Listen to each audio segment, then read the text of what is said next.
চৰাইদেউৰ হাপেখাতিত ঘূৰিছে হাৰিয়ানাৰ বাবা বাবা কালুনাথ বাবা ধৰমপালনাথ সন্ন্যাসীৰ ৰেখত ঘূৰি ফুৰা দুই বাবাৰ সন্ত্ৰাস হাপেখাতিত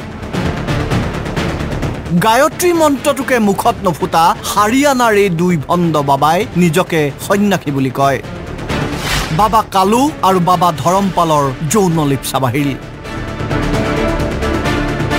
নিজকে সন্ন্যাসী বুলি পাহৰি সুযোগ বিচাৰি ফুৰিল হাপেখাতিত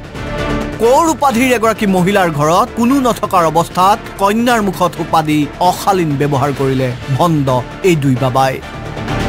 মাতৃক চাহ বনাবলৈ কৈ বিভিন্ন কথাৰে ছাত্ৰীগৰাকীৰ লগত অনৈতিক কাৰ্যত লিপ্ত হয় এই দুই ভণ্ড বাবা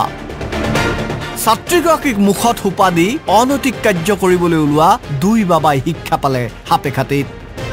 ছাত্ৰীগৰাকীয়ে ফোন যোগে মোমায়েকক সকলো কথা বিৱৰি কোৱাত সেই স্থান ত্যাগ কৰিলে বাবা কালু আৰু ধৰমপালে পৰৱৰ্তী সময়ত খেদি খেদি এই দুই ভণ্ড বাবাক ৰাইজে আটক কৰি দিলে উত্তম মধ্যম বাবা পালেগৈ ৰঙাঘৰ যে মামা এনেকৈ মোক মিছবিহেভ কৰিলে সাধুজনে মই লগালগকৈ আহিলোঁ আহি মই ক'লোঁ ক'ত গ'ল বোলে চাৰিআলিফালে গ'ল চাৰিআলিফালে গৈ বিচাৰিলোঁ কিন্তু প্ৰথম যোনজনক ধৰি আনিলোঁ সেইজন নহয় বুলি ক'লে তাৰপৰা আকৌ গ'লোঁ আকৌ সেইজনক ধৰি আনিলোঁ গেৰুৱা বস্ত্ৰ পৰিধান কৰিলেই সন্ন্যাসী নহয় মনত ৰাখিব অসমত এতিয়া ভিন্নৰূপী বাবাই এইদৰে বিচৰণ কৰে